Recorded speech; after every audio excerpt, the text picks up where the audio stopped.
Hi. I don't know if somebody has said this to you or not, but I want to tell you that it's very important for you to choose your space and your pace. The space where you set the boundaries of what comes in and what goes out, and the pace to take it slow, to learn things at your own pace, to understand things at your own pace, to take the decisions at your own pace, and not really look forward to what pace others are heading in.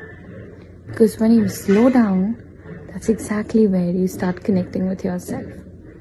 So the hustle that you do inside, that why am I not able to take the decisions in the right time? Why am I not here? Why am I now not able to do this? You will actually understand that when you start slowing down, you let go of the judgment that you're holding for yourself, which is actually creating more chaos inside.